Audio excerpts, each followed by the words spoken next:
13장 44절입니다.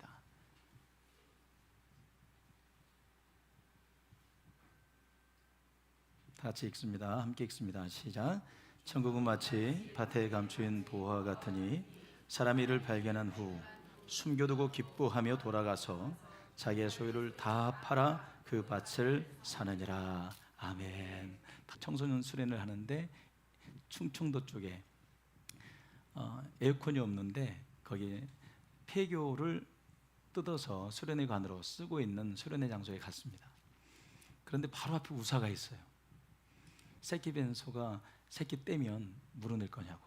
그래가지고 에어컨도 없는데 문 꽉 닫고 하는데 이건 그때 진짜 땀으로 목욕을 하면서 그리고 마지막 세족실 하는데 전부 다 울었어요. 그때 수련회에 왔던 학생들이 다 울고, 그때 서울신대 그때 증인들이 왔었는데 한 명 한 명 세족식 하는 거 보고 제가 무릎 꿇고 하는 거 보고 저한테 찾아와서 목사님 세족식 하는 모습 보고 너무 은혜 많이 받고 갑니다 그러더라고요. 난 죽을 뻔했거든요. 무릎이 내 무릎이 아니에요. 오면 닦아주고 또 오면 또 물 옆에서는 떠다 주고 다시 또 닦아주고 무릎을 꿇고 기도하는 마음으로 한 분 한 분 씻어주었는데 얼마나 그때 은혜를 많이 받았는지 몰라요. 힘들수록 대가를 지불할수록 은혜는 임하게 되어 있습니다. 모든 건 대가를 지불한 만큼 얻게 되잖아요. 주님의 은혜를 사모해서 이 자리에 나온 줄 믿습니다. 은혜를 받으려면 세 가지 꼭 필요합니다. 세 가지 중에 하나는 걸려야 은혜가 임해요. 첫 번째, 내 죄를 깨닫고 회개에 자복할 때 은혜가 임해요. 항상 내가 죄인인 것을, 죄라고 하는 것은 내 행위를 말하는 게 아니라 하나님의 마음을 아프게 한 죄예요. 내 죄를 통해서 하나님을 떠났었고 하나님 없이 내가 주인되어 하나님 무시하고 하나님을 인정치 않고 그 하나님을 아버지라 부르지 아니하며 그분을 떠났던 그분의 마음을 아프게 한 죄를 회개해야 되는데, 그러려면 내가 아들이고 내가 그분이 내 아버지고 그분 앞에 내가 얼마나 마음을 아프게 했는지 내 죄를, 내가 죄인됨을 보게 되는 그게 핵심인데, 이걸 성령이 안 보여주면 몰라요. 얘들은 철 언제 들어요? 언제쯤 철이 들까요? 죽을 때까지는 듭니다. 언젠가는 듭니다. 근데 그게 너무 늦으면 효도도 못해요. 그래서 불효자는 우는 거예요. 살아계실 때 철이 들어서 효도를 해야 되는데 돌아가시고 나서 철들면 뭐예요? 살아있을 때 회개해야 되는데 죽으면서 나중에 껌뻑껌뻑 하다가 어이구 내가 죄인이구나 하고 죽으면 뭐 하냐고요. 여러분 지금 회개해야 합니다. 지금 철대해야 되는 것처럼, 그래서 효도할 수 있는 것처럼 여러분 지금 회개해야 되는데 지금 회개할 수 있게 되길 바랍니다. 저는 고2 때 철들었습니다. 고2 때 부모님 말씀에 거역한 적은 없었고, 근데 고2 때 철드는데 한 번은 이렇게 차를 타고 가는데 부모님이 막 염전을 이리 뛰어다니고 저리 뛰어다니고 물을 대는 거예요.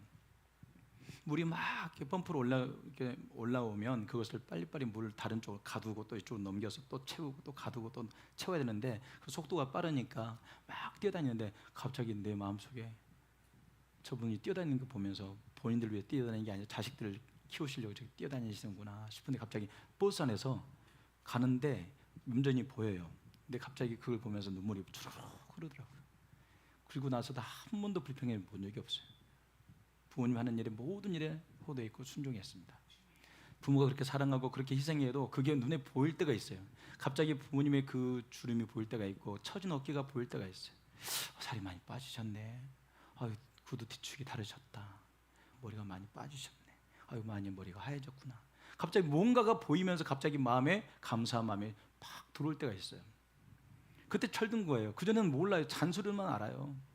이렇게 기도하고 이렇게 함께 이 뜨거운 시간 주님 앞에 나왔는데 이 시간에 여러분들 마음속에 야 하나님 내가 주님 정직한 적도 없었고 주 이름을 입술로만 주여 주여 하고 입술로만 주님을 존경했지 마음으로는 주님을 사랑하지 않았고 내 마음의 방향이 주를 향하지 못했구나. 주님 나 이런 종이었습니다. 안타까워하며 이제 부르짖다가 은혜가 임할 수 있어요.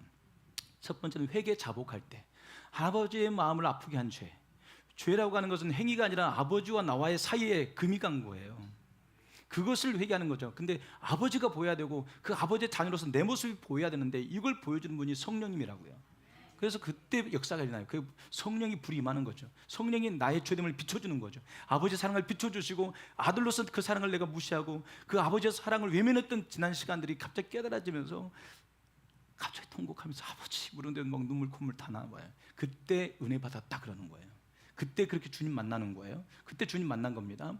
두 번째는요, 내 자신이 주님을 위해서 정말 주님께서 나를 부르신 것도 아는데 주님 위해서 살아가려고 하는데 내 욕심, 내 정욕, 내가 하고 싶은 것들이 너무너무 많아요. 근데 어느 날 주님 따라가 보겠노라고, 주님 나 주님 한번 따라가 보겠습니다, 그런 마음으로 내가 붙들고 있던 걸 놓는 시간, 용서할 수 없는데 주님 말씀대로 용서해 보겠습니다. 용서하는 그 순간 불임이에요. 순종할 수 없는데 주님 말씀에 순종하리라고 고백하고 이삭을 모리아산에 끌고 올라갈 때 불임하는 거잖아요. 여호와의 축복이 임하는 거잖아요. 산양을 하나님 예비해 놓으셨어요. 그리고 그것을 하나님께 올려드립니다. 그리고 번제를 올려드릴 때 하나님 받으시잖아요. 그러니까 여러분, 환도표가 부러지는 경험, 내가 의지했던 것, 내가 신뢰했던 것, 내가 붙들고 있었던 걸 놔버리는 거, 주님께 올려드리는 거예요. 여러분, 내 계획, 내 꿈, 어떤 청년은 자기 결혼을 내려놓더라고요. 얼마나 우는데 그날 바뀌었어요. 그렇게 결혼했다가 하나님, 주님을 위해 살겠습니다. 결혼을 포기하는데 막 울어요. 사람이 포기하면 막 눈물이 나요. 신기하게. 근데 그날 새롭게 태어납니다. 내가 의지했던 거, 내가 사랑했던 거, 내가 주인 삼았던 것, 내가 의지했던 것 주님 앞에 탁 내려놓고 그걸 끊어버릴 때 그때 내 속에서 불이 막 임해요. 뜨거운 눈물이 흐르는데 그때 주님 만나고 있는 거예요. 그 순간이. 세 번째는요, 주님 사랑해서 막 주님 위해서, 주님 이 땅과 이 민족을 바라볼 때 주님 너무너무 안타까운 거예요. 주님 이 민족이 어떻게 되려고 그럽니까? 주님 이 다음 세대를 좀 불쌍히 여겨주십시오. 주님 정말 이 민족을 불쌍히 해달라고 주님의 분량으로 막 주님 사랑하는 마음으로 부르짖다가 불이 임해요.